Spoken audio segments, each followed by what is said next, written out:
depending on the questions that I see in the chat, feel free to put any questions that you have in the chat throughout the discussion today. We are going to start with session 1 review, and then we'll dig into competency number 2. So thank you for joining. Our course objectives, because as every good educator should always do, you should have your course objectives.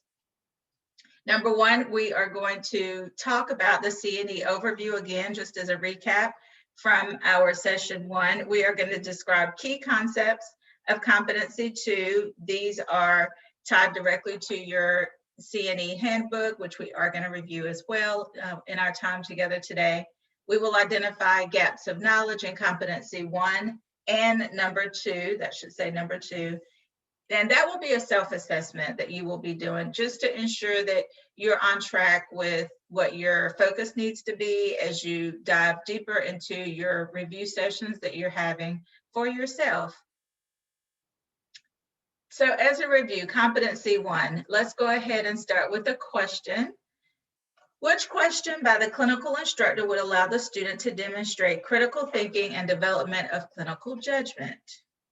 So think about the keywords there tied to the conversation that we had when we were together for session 1.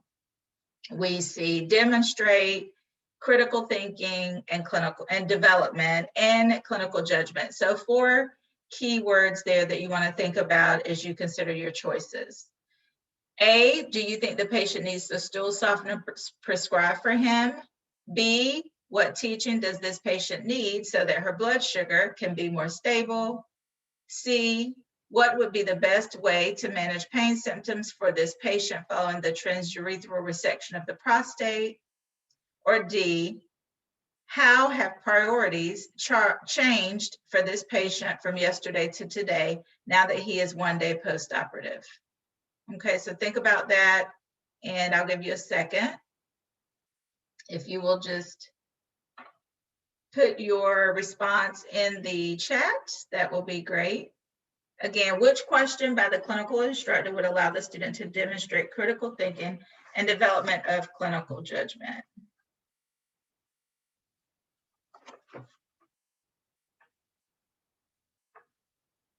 Okay, D.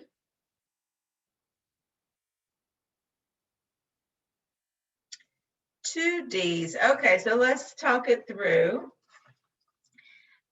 The first one is, do you think the patient needs the stool softener prescribed for him? Critical thinking, clinical judgment, probably not the best question. B, teaching, what teaching does the patient need? Not directly tied to clinical judgment. What would be the best way to manage pain symptoms for this patient? Possibly, but when you think about critical thinking, is there anything really tied to critical thinking in that question? No, not directly. So you're correct, D. How have priorities changed for this patient from yesterday to today now that he is 1 day post-operative? So excellent job. Sounds like you all have been studying, so that's awesome. Key concepts from competency 1. Let's just outline a few of those. Practice skilled communication that reflects an awareness of self and learners. That is really important because we know how we communicate can directly influence learners' ability to listen to what we have to share with them.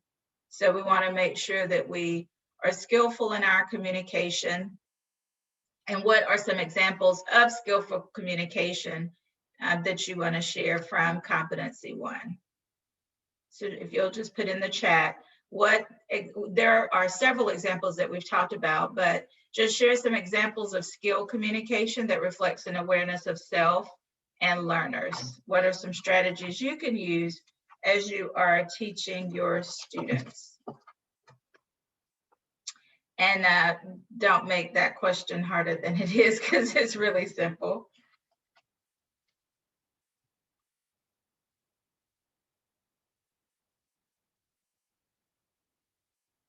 Okay, I'm not seeing any responses yet. So a couple of examples. Skill communication. Remember, we talked about caring, compassion, being open-minded, being aware of our own biases as we communicate with our students. civility in the classroom, which we're going to talk more about that today as well. Another key concept, communicating effectively to convey ideas in a variety of content, oral and written communication. So ensuring that, yes, it's important for us to understand how our students individually best communicate, but also taking a proactive approach and offering both oral and written communication to our students. Model reflective thinking practices, including critical thinking. That's really important. We just talked a little bit about that key concept as it relates to prioritizing. And I do just want to share with you some of the content associated with that question that we just reviewed. So again, just as a reminder, hopefully everybody has their Certified Nurse Educator review book, the official NLN guide to the CNE exam. We, again, just like in every session, will be reviewing content from this book because it should be your Bible. And then other resources you should have: Teaching and Nursing, a Guide for Faculty by Billings and Halstead. And then the third resource I recommended was by Halstead as well, NLN Core Competencies for Nurse Educators. So let's take a look, a little bit deeper dive into our practice question from your NLN review book that we just reviewed. So in chapter 1, that was actually question number 6. And in the appendix B, that's where all the answers are. When we think about critical thinking and clinical judgment, it is supported when students are asked to prioritize care for multiple clients and recognize changing conditions. Helping students prioritize facilitates the development of clinical judgment, a marker of an expert nurse. And we know that students are going to see several questions as it relates to the next gen exam tied to prioritization and clinical judgment. Some would argue that that skill and concept is really tough to teach, but I would argue that there's tons of data out there now of ways that we as educators can integrate and immerse students in a way that will help build on those basic clinical judgment skills up to critical thinking skills and be able to apply those as well. So we want to model those reflective thinking practices.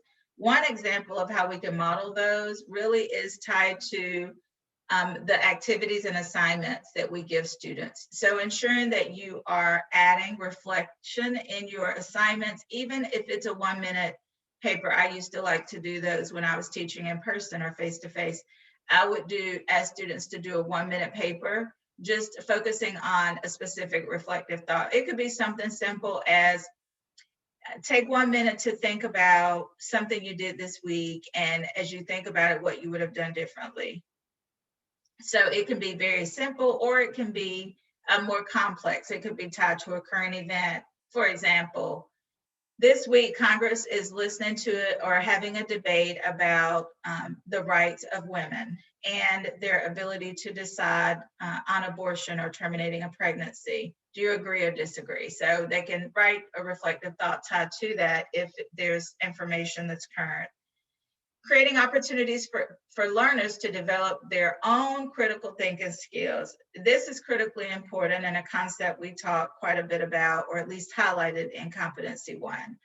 The reason why this is so important is because we know, just like any other human, if we're able to understand the rationale for the why in our nursing practices, that helps build on our critical thinking and our clinical judgment as well. So yes, understanding hypertension and what it does to the body is a key critical element of pathophysiology. However, we want the nurse to also anticipate what's going to happen if hypertension is not under control and what recommended interventions may be appropriate for those patients. So that's just one example of how it all ties together when we think about those basic nursing.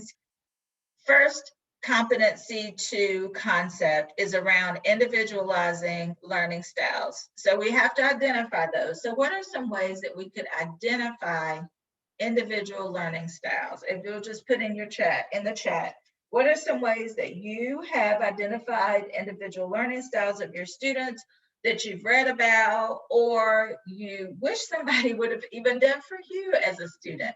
How do you identify those ways of learning.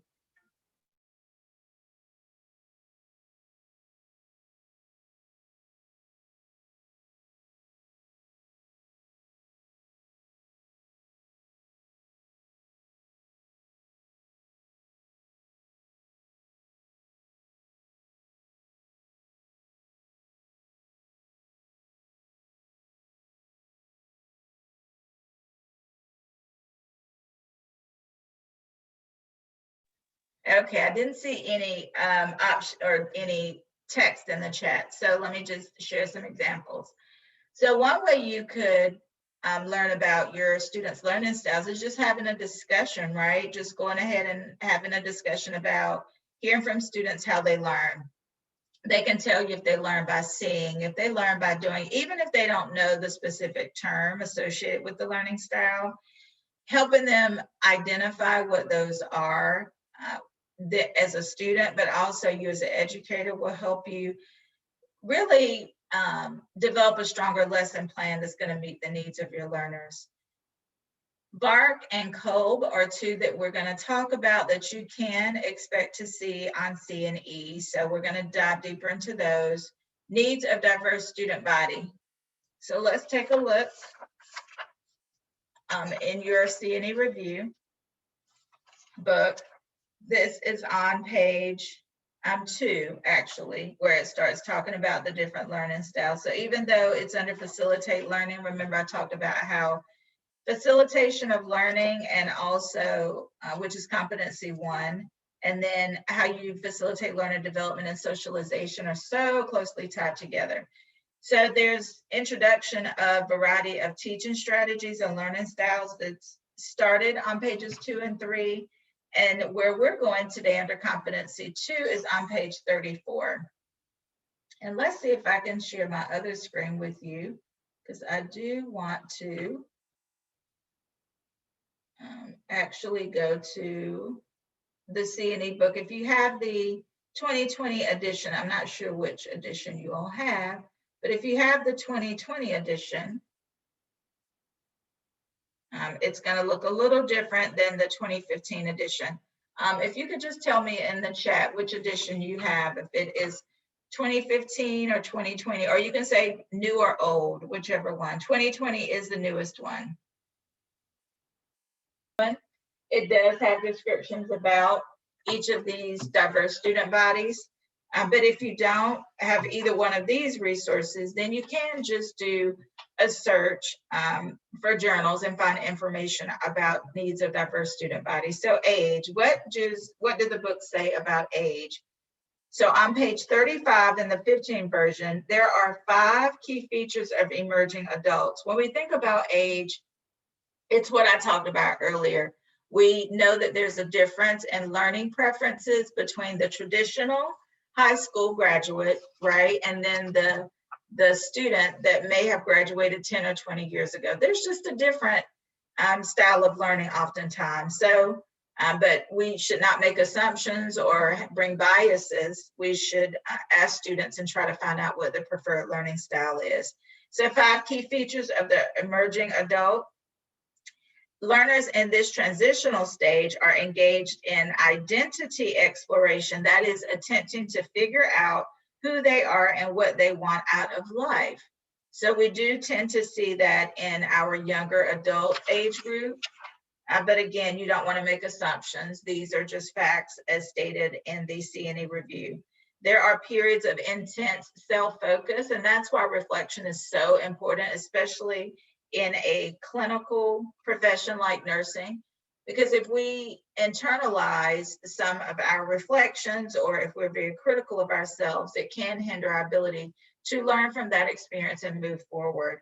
We all make mistakes, and as educators, we want students to understand that mistakes will happen, but you've got to be able to move forward and grow from those mistakes. A feeling of being in between and having a sense of possibilities. So those are just a few of the age distinctions around emerging adults that are listed in the CNE review. There's also a section regarding baby boomers and Gen Xers and Gen Ys. So just make sure you take some time to review how age can influence learning styles and learning overall. Cultural differences. So the book talks about on page 36, ethnic, cultural, and social diversity. Although the percentage of minority students has risen from the early 1990s, it has remained fairly stable over the past several years. And as of fall 2012, approximately 1 in 4 nursing students identified themselves as a minority. So that's 25%, and that was in 2012. And I would imagine even today, there's a higher percentage. So what are those unique learning needs for related to ethnicity, related to cultural and social diversity? We've seen a lot of social unrest over the past year. So how is that going to influence learning in the classroom? How is that going to influence the interactions that students have with their peers? It's important to understand that as an educator, but also how are you going to adjust and hold students accountable for their behavior to promote civility in the classroom? So just thinking about that. English as an additional language, or ESL, English as a second language. Those terms can be used interchangeably. So for those students that speak 2 or 3 languages, we know that they translate in their head, and so they may be a processor. What does that look like in the classroom? What is that going to look like in a clinical setting when emergency decisions have to be made? And last but not least, gender diversity. This is also a very complex situation, right? As we are hearing more talk about there being a lack of really preference in sharing what their gender is. And so how is that going to affect learning in the classroom? How is that going to influence peer interactions that may happen? So gender diversity and gender identity and people's individual biases about that can absolutely filter or come into your classroom. So you need to be able to filter that and manage that. Students with previous education, accelerated students in social cognitive theory of learning. That's big. When we see the accelerated student, we see, especially with COVID, that there may be a desire to choose nursing because of the personal connection with caring and just wanting to do more. However, those students may or may not be always the best fit for nursing, right? So how do you, once they get to your classroom, how do you identify what those educational needs are? How do you support the student to close the gap? Had a great conversation just yesterday. What we're seeing more and more with accelerated students is that they have to work. So knowing that students have to work that are progressing poorly and failing their courses and not doing their work, aren't engaged, how do you manage that as an educator? Because it will come out in the classroom. So there are some best practices associated with that. It goes back to advisement and how important that is, which we're going to talk about. Social and cognitive theory of learning, being socially appropriate and socializing the nursing student into the classroom is important. Encouraging you to take a look at that social cognitive theory and how it influences learning in the classroom. At-risk students, that's going to happen. How do we get students back on track? What are those resources that are available to help support student success? And students with disabilities, understanding what those disabilities are as an educator and making sure that we understand how to best support that student. Again, it's just about knowing our students and how to best connect with them, close those gaps, and hold them accountable for their learning and following through. All right, I know that was a ton to talk about. Before we move forward and talking more about COB and VARC, want to hear if there are any questions related to this content right now. Where are you right now on that scale of 1 to 5? 5, this is new information, or 3, not new, already know this, ready to move on. So if you could just give me 1 through 5, that would be awesome. Okay, 4 and 5, perfect. So before we get into the different learning styles, let's talk about the at-risk factors. I know I mentioned them briefly, but this is important for you to know. I'm not sure how much involvement you have right now with at-risk factors. So I want to dig into this a little bit deeper. We are looking on page 38 in the review book from the version, at-risk factors are described as academic, personal, and environmental.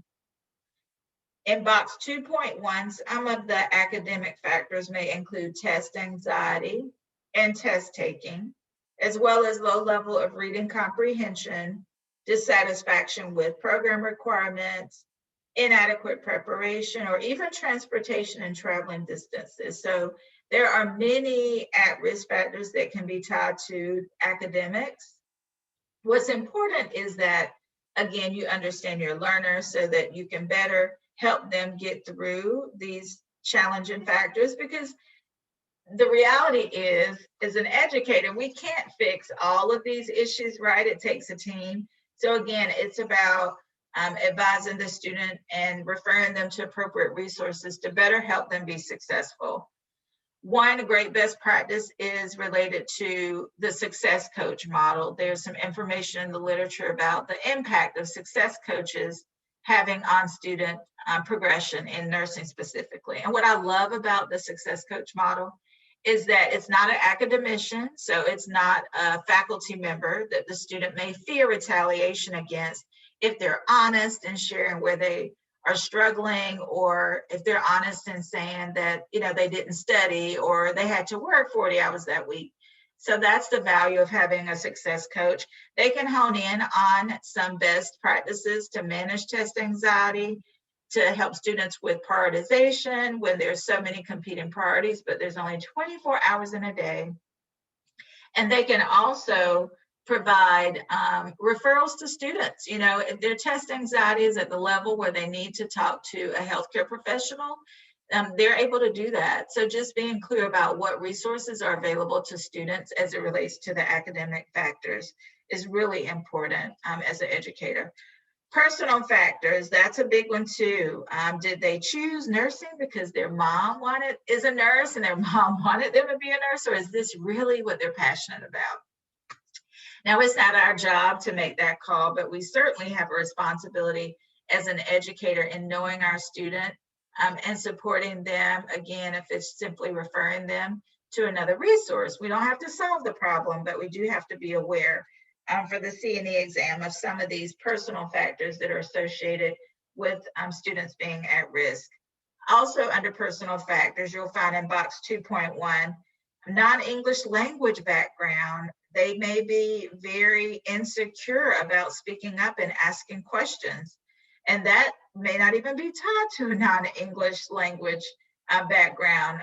My 19-year-old is very shy about asking questions because he doesn't want to be perceived as dumb or not as smart.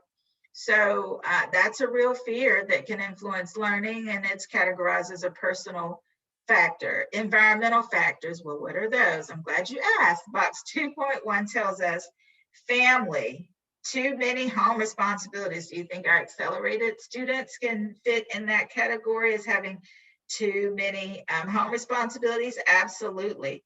Too many hours of employment, financial difficulties. Just think about where we are today. We're still in a national pandemic, and these students are trying to push through just like you all are. If you're taking classes right now, you're trying to push through so that you can be successful in completing your degree. So positive factors that can impact retention of nursing students. Creating that collaborative learning environment like we talked about. Box 2.2 on page 39 lists some of those academic factors that can help student success and, like I said, get back on track. Personal factors, the recognition of personal worth. And that's really validating that students' concerns are real and helping to motivate students. Telling them they can do it, just like what we've done here, right? You're a go-getter. Yes, the mountain is there, but you can see the sun right over that mountain. You're going to get there. Environmental factors. Developing a community is so critical for students right now. Helping them see that they're not the only one on the struggle bus, that many students are struggling, and helping them relate to others. Even sharing your stories as it relates to the environmental factor and creating that collaborative learning environment. Sharing with students what you did to help you through challenging times. Encouraging that peer-to-peer support, study groups, helping students have more of a community by perhaps even forming those groups for them, and to at least get started, and then you can pull away so that they can feel free and more open to share. Okay, so these are just some of the positive factors that can help influence students to get them back on track. Having fun is definitely a challenge for many people right now. And dreaming is often a challenge as well, because some days can be so meek and somber. But encouraging students, just as I encourage you, to make this fun, to find somebody that's on this journey with you, because it's a whole lot funner with friends. We know that it's like exercise, right? It's funner when you have a friend that kind of push you along. So identifying ways to make this fun. And dreaming, just think about the accomplishment that you're going to make once you do complete and successfully pass your CNE the first time, right? All right, so let's take a look together at these learning preferences that I keep talking about. So going back in your book, and I'm going to look it up for you and find, for those of you who have the 2020 version, I'm just going to take a second to look and see what page it's on, because it is different. In your the third edition. So it's actually on page 34 in the new edition, the 2020 edition. That's where learning styles start. Okay. So back to, which is the same page, ironically, in the 2015 version. COBE learning style is one that you will very often hear about. This is where individuals exhibit their preferences for how they process content. It can either be very concretely, and it's more on a scale, very concrete, very black and white, such as a blood pressure, right? There's a range of the blood pressure, or it can be very abstract, or somewhere in between. Most of us are somewhere in between. Convergers are described as those that are hands-on. So those are the ones that really connect the dots when they do a return demonstration. And that's what we want during our final checkoff. We are tapping into those convergers where they're able to, for example, demonstrate hand washing, demonstrate sterile technique. So practice is really important. For convergers too, I do want to bring your attention to the fact that COVID is certainly going to hinder our convergers, right? Because nursing students are not seeing clinical placements at the same level that they were pre-COVID. It was already a struggle for those of you that may be familiar with the clinical placement process, because you have so many nursing schools depending on your area. And so there's a lot of competition for those clinical spots. So in order to support students that may be more of a converger, first of all, you want to help them identify that as their learning preference. And that's exactly what it is.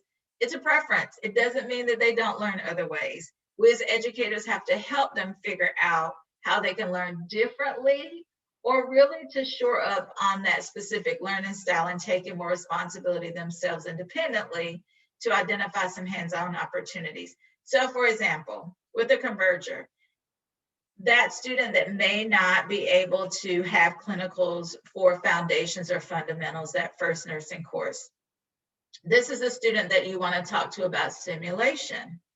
You want to talk to them about the learning lab or the skills lab, open lab hours. They want to come and they want to practice more because they are that hands-on learner. Divergers are those that learn best by observing. Well, that's great that they want to observe, but we have to help them also understand the value of being a converger. So either way, we have to support the learning style of COBE and helping students better understand that they have to do both, right? They have to, yes, absolutely observe, see one, do one, but they have to teach one as part of the convergence learning style. And then there's VARC, which we introduced in our session 1. This again is a preference, it's a sensory preference. Visual, auditory, reading or writing, and kinesthetic. VARC is an acronym. And then NOLS, where learning is internal. So these are the processors. These are the lifelong learners. They take responsibility for their own learning. And andragogy versus pedagogy. So the adult learners, that pedagogical learner. So making sure that you take some time to review these different learning styles and that you hone in on those learning styles that you may be least familiar with as you identify those gaps for yourself and develop your study plan. So let's see what else. Give me a scale rating, if you will, 1 to 5. How confident do you feel? That will help me better understand if I need to talk more about these learning styles. 1 through 5. You feel like you understand them completely. 5 or 3. I'm almost there. I feel good about where I'm going from here. And then 1, I'm completely lost. And if you're completely lost, we can talk about resources. Okay, 4.5. I'll take that. All right, so we'll keep going. Advisement of learners to assist in meeting professional goals. Advisement as a positive influence on retention. So I've talked a little bit about this, but I do want to pause and talk a little bit more about that here.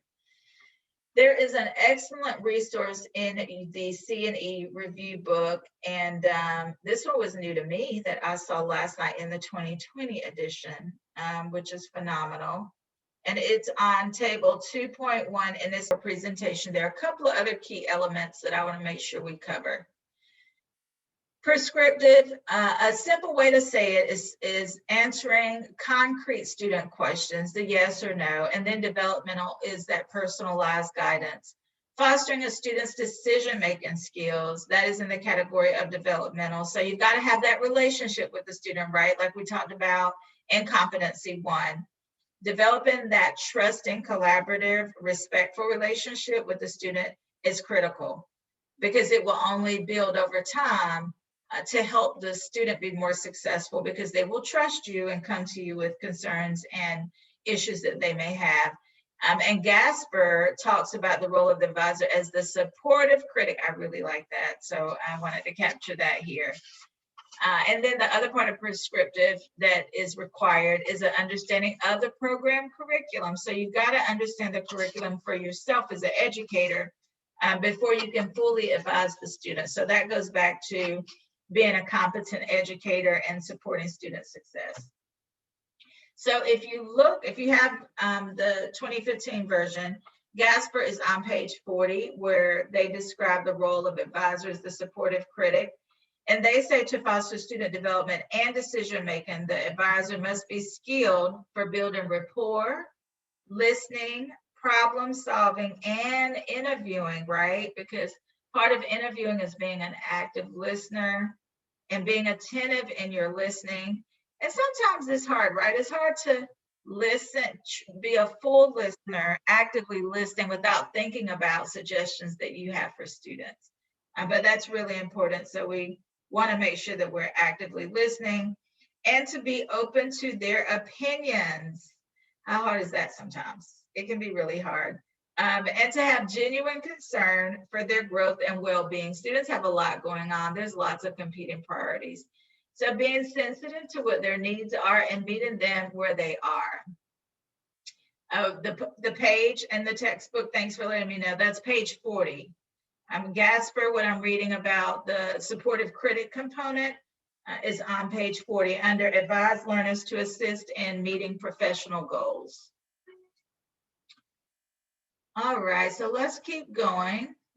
And as we talk about advisement, we know a critical component of advisement is connecting the dots for students or being able to foster their learner development. And what we mean by that is helping them connect the dots between the didactic components and the concepts they learn, and then the experiential learning that they're going to have in the lab setting, in the simulation setting, as well as in the clinical setting, and even in the community. We see more and more experiential learning theories being integrated into nursing programs. Specifically, what I'm seeing is that universities are really seeing the value and the impact that students have when they have experiential learning experiences in their nursing program. So we're seeing more deans of nursing hire. I don't know if you all are seeing this, but the literature definitely speaks to this, as well as what I'm seeing in the universities across the country. They are hiring directors of experiential learning. And when you think about that, why would you even need that, right? Well, let me tell you why, and it's very timely, because we're seeing the nursing expertise shift more to that public health setting.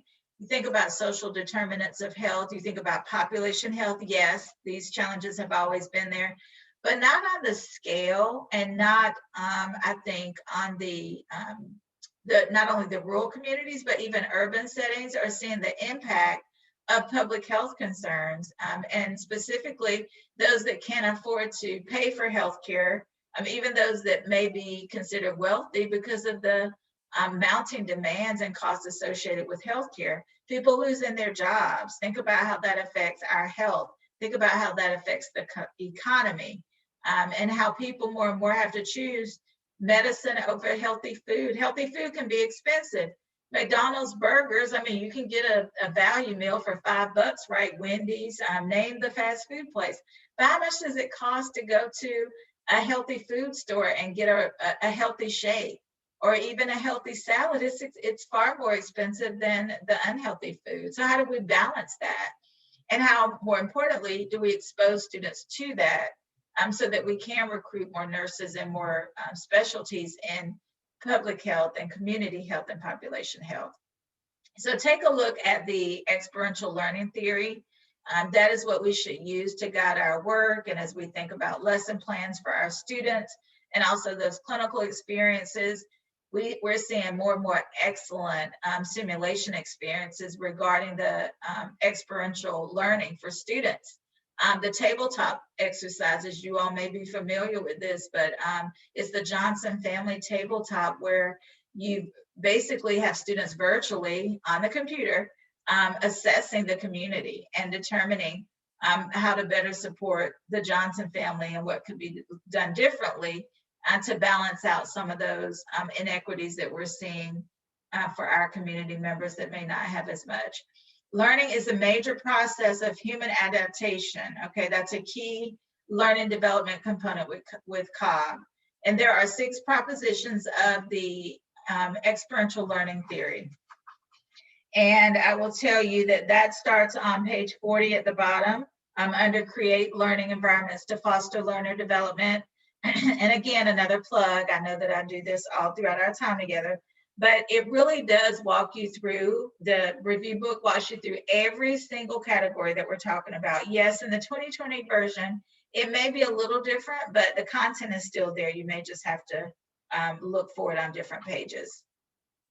All right, so we're going to keep going. We are at we're about 22 minutes or so before I wrap up, and then I can certainly take questions. So you're going to have to put a little hustle in your step as you move forward, because we want to get you across that finish line for competency 2. When I say hustle, I mean putting in some hard work, probably some longer hours than you have been as it relates to Bloom's taxonomy. So just trying to prep you for what we're going to dig into next. Bloom's taxonomy actually starts on page 41, and it's under foster learner development in 3 domains of learning. Bloom's taxonomy identifies 3 domains towards which learning activities are directed. The original taxonomy, which what we talk about now is this modified Bloom's that you may hear about, or the second version of Bloom's, because it's been revised, or you may hear the revised and enhanced Bloom. Although the original version is often cited, each domain includes a series of developmental levels or hierarchies, right? Because there's different levels that we've talked about. For example, in the cognitive domain, remembering is the most basic function. So that's our foundation. Think about it like you would consider Maslow's hierarchy of needs. That's the way I conceptualize it for me, that helps me remember. Maslow's hierarchy of needs talks about the basic foundation. So for Bloom's, cognitive is the basic. So remembering the most basic function, and requires the learners to recall knowledge of facts, not necessarily related to context. Great example are vital signs, right? How many times have you seen students that can tell you vital signs and what the normal parameters are, but they can't necessarily connect the impact on the body? I talked earlier about high blood pressure, hypertension, and I used this example yesterday too, when I was helping a group of people understand why it's a red flag if you have 50% of students or more that failed their first foundations exam. We know that it's a shocker for students, their first exam. But when you think about the cognitive information that students learn just at the basic level of Bloom's, that's what they build on. So if I don't know that an abnormal blood pressure is 200 over 100 as a student, then I can advance on that hierarchy to apply or even judge, make clinical judgments about the impact that that blood pressure would have on the body. So that's why it's so critical that students have to get it right, that cognitive domain, in order to build. Student learning outcomes are written at higher cognitive levels, right? As the course is built throughout the program, because we want students to experience scaffolding, which means to build upon in the nursing curriculum. Therefore, the level of students' thinking progresses as they achieve higher level course student learning outcomes. The nurse educator plans teaching and learner activities that challenges students to attain the higher levels of functioning. So cognitive domain, there are 6 progressively more complex levels of sophistication. So remembering facts is known as the cognitive domain. And then we build on that cognitive domain next to the psychomotor domain. In that particular domain, the nurse is able to safely apply some of those concepts and really understand how the nursing skills can affect patient outcomes. So I'll give you a great example that I used yesterday. If a patient has high blood pressure, we need the student to understand that cognitive level of what that normal blood pressure should be. When that blood pressure goes up, we need the student to understand that if the blood pressure is high, that it's going to put more pressure on the heart and every cell in the body. So what does that look like for psychomotor? If a patient cannot move themselves, it's critical that that patient is rotated from one side to another, that we even try to get that patient up out of the bed. Why? Because when we put pressure on tissue that's already being challenged with perfusion, because there's more pressure going to those tissues, we see a breakdown in tissue, and that can lead to heels having to have surgery for debridement. It can lead to skin breakdown and pressure ulcers or wounds that patients may develop. So that's the psychomotor piece. And then it connects the affective. So what can I do as a student? I can make sure they're rotated every 2 hours. I can make sure that they're up and walking. Okay, so that's how Bloom's taxonomy works together with these 3 domains of learning. And on your CNE exam, the critical part is going to be, number 1, as objectives are developed, which level of Bloom's taxonomy are they mapped back to? Is it cognitive? Is the objective for students to understand what the normal vital signs are for patients? In Billings and Halstead, they do one of the best jobs I've seen of describing the different levels of Bloom's taxonomy and how that correlates to specific verbs that are used as you write your objectives and what those look like, and even the activities associated with those. So let me find Bloom's taxonomy for you. If you do have the Billings and Halstead textbook, it is on page 166 under domains of learning and learning experiences.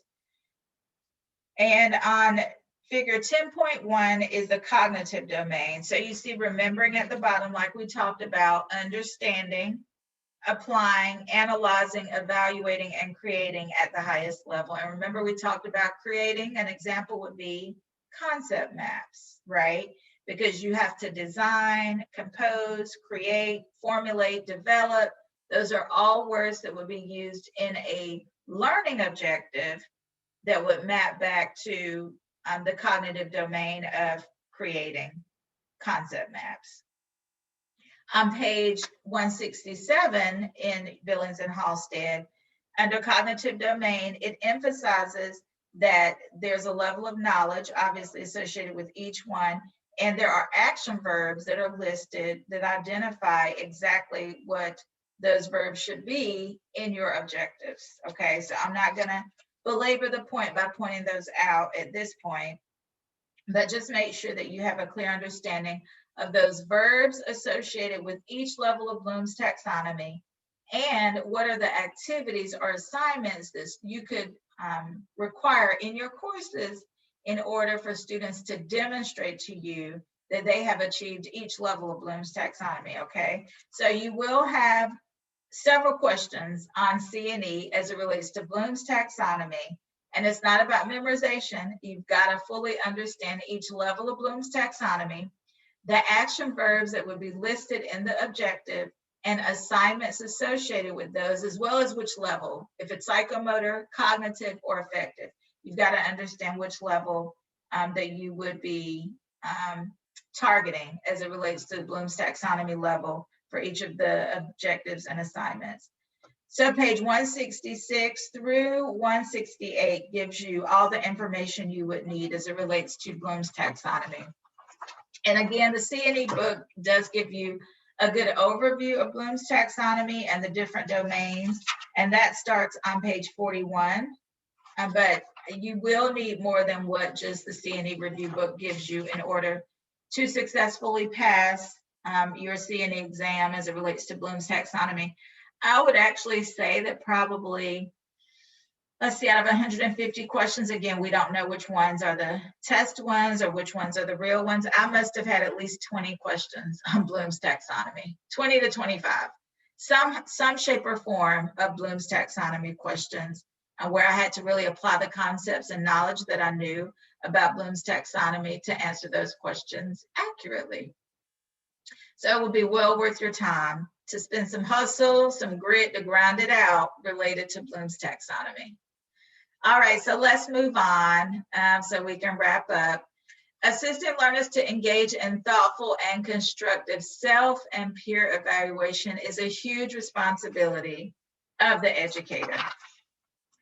And that is on page 42 in your review book. I just want to highlight some of the key concepts associated with the expectation of us engaging the learner in this process. Being able to constructively analyze performance and provide feedback to facilitate improvement. Okay, so when we think about engagement of self-evaluation, students have to receive timely feedback, right? If they don't receive our feedback in a timely manner, how do they know what their performance level is? I had another discussion this week about item analysis and how critical it is that we do that in a timely manner.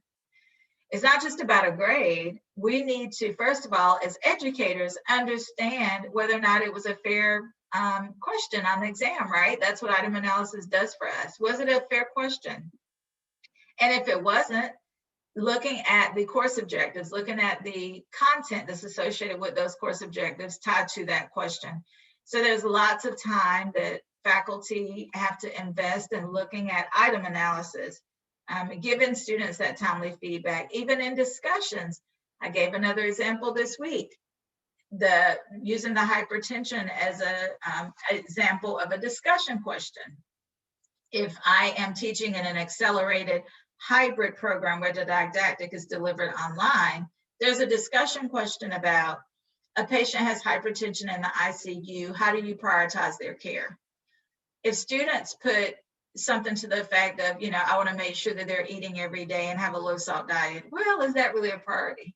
Based on what I just described, the example of the scenario, as an educator, I want to engage in dialogue with those students, helping them understand the why behind action that we're taking. Again, pulling in that cognitive, the psychomotor, as well as the affective domain. How can I affect patient outcomes and patient care?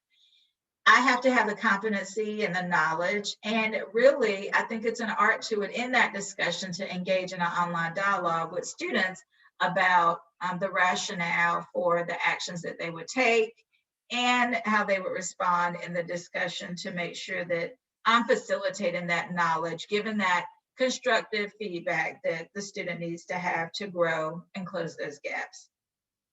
Providing realistic and honest feedback while not being intentionally hurtful. Some students do get their feelings hurt. I actually had a student that experienced that once. I would say probably one true time that I could have done something differently.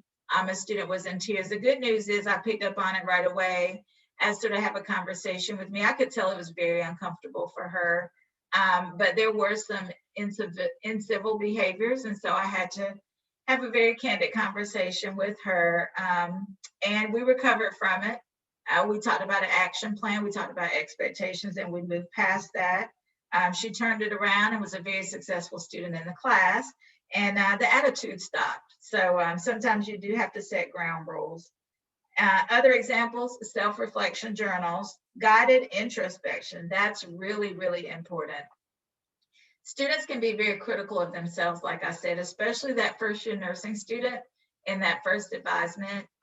Validating their fears and their concerns is okay, especially if their mom's a nurse, their dad's a doctor, or they always wanted to be a nurse, and the thought that they may not live their dream is just terrifying to them, right? So we want to try to calm those fears as much as we can.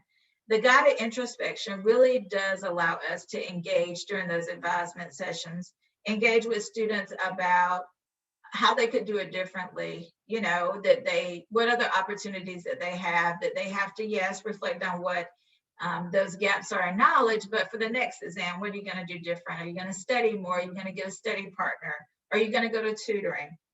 So helping them and guiding them in that introspection to figure out how to do it differently and move forward. Role modeling that constructive feedback is so important.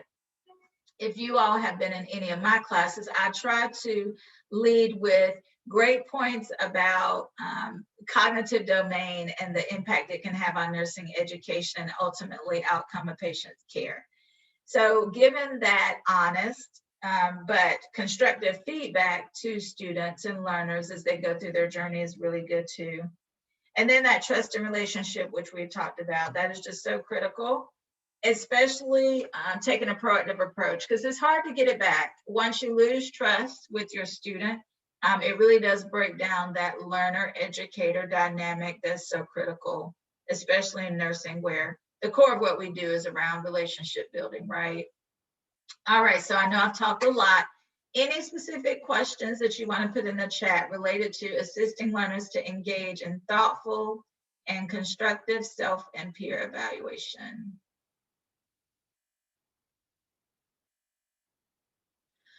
All right, I don't see any, so let's keep going. All right, your turn now. What strategy will the nurse educator use to teach a group of adult learners?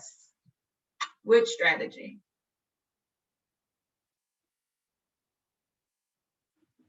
Develop learning experiences that build on previous experiences and learning.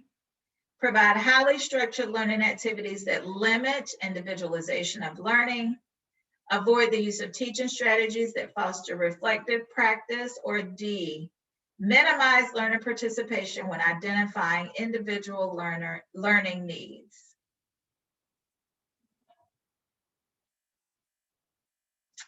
All right, I see A as a choice. Any other guesses?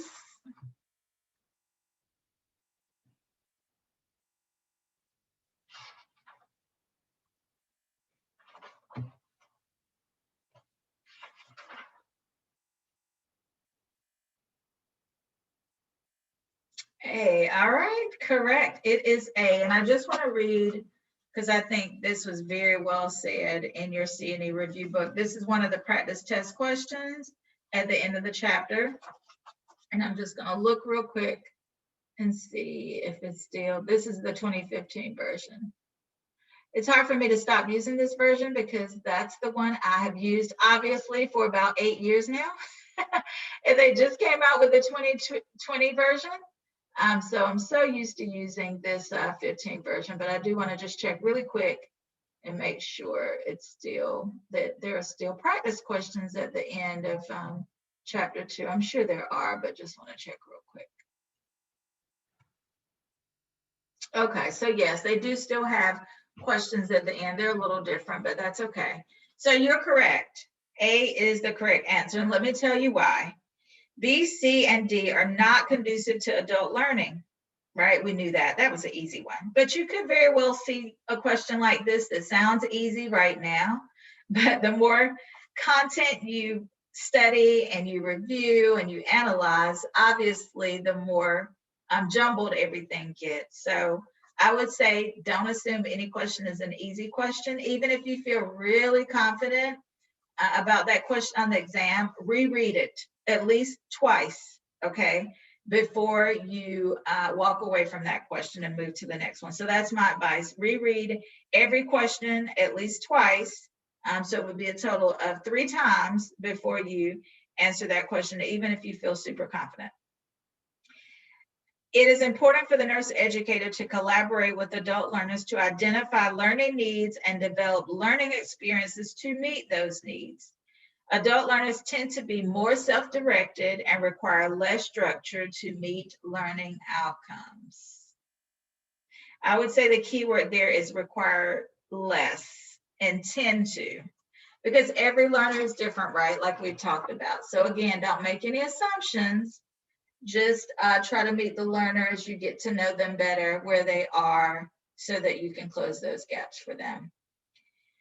And you can and you will be successful as you continue your journey. I don't want you to get discouraged, even though you may have identified several gaps today. That's why you're here, right? So don't be discouraged. Know that I'm here to help you every step of the way. Believe it or not, we have covered all of our content areas. I know it's hard to believe, except for one, which is a shorter one. And much of what we've already talked about as it relates to encourage professional development, adequate socialization, so helping those students understand the professionalism of nursing. This is a course now, hopefully, in every nursing program. It may be called Professionalism of Nursing, Issues in Nursing. It's usually the first semester, and some programs actually have it as 1 credit hour over 3 semesters or the entire program. So hopefully nurses will graduate with an understanding of what socialization looks like, what civility looks like, those misbehaving behaviors, and hopefully we can correct those in nursing school, right? So they don't carry those into the healthcare setting. We got to see civility as a priority as part of our responsibility in professional development. So role modeling those. Setting ground rules or behavioral expectations is okay with our students, right? That sounds very kindergarten, like we're in kindergarten, I understand that. But even adults act out sometimes. So we've got to set those ground rules. Horizontal violence, we're seeing an increase in that area as well. So this is where practicing nurses treat each other with a lack of respect. And I can't say it enough, role model, role model, role model. That is a key responsibility that we have as educators. We've got to talk the talk and walk the walk as we engage with our learners, especially during stressful times, which we all have those right now. So many of us have hats on that we never really chose, like helping our students learn at home. Whoever thought, working far more at home than we ever used to. We're seeing job losses and just a lot of competing priorities, sicknesses, loved ones that are passing away from COVID. So if you're watching this in December or in February 2021, these are the challenges that we're seeing and being faced with in nursing education right now. So just to sum it up for our time together, in this chapter, we have covered a lot of different areas under competency 2, but I just want to highlight a few. Make sure we didn't talk in detail about it, but Patricia Benner, novice to expert theory, there's a progression of learning that happens, and it does reset with every new job change. And we may bring some prior learning from our former job, but we oftentimes restart at novice or advanced beginner, even in a new role. So thinking about a new nurse, they come in as a novice, as a new grad, and then we have the advanced beginner, that progression on the continuum, competency, proficient, and expert. Specific strategies to foster the cognitive domain, they include debates, which I've said is one of my favorite, doing cooperative or collaborative learning, unfolding case studies. Those are excellent. Again, one of my favorites because it keeps students engaged in their learning.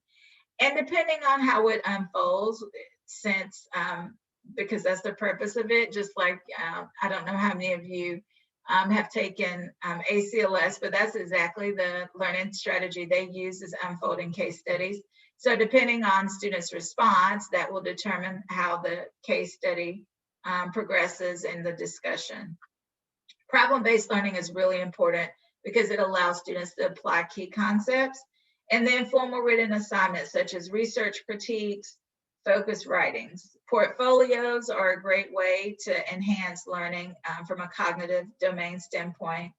Levels of development of the affective domain, so receiving, responding, valuing, organizing, internalizing, are all action verbs associated with the affective domain. Making sure that you're taking a look at student cheating and policies associated with those. That certainly is a focus for CNE exam. You know, what are those policies? What do those policies look like or should look like for student cheating? And how do you ensure a fair and equal process for all students?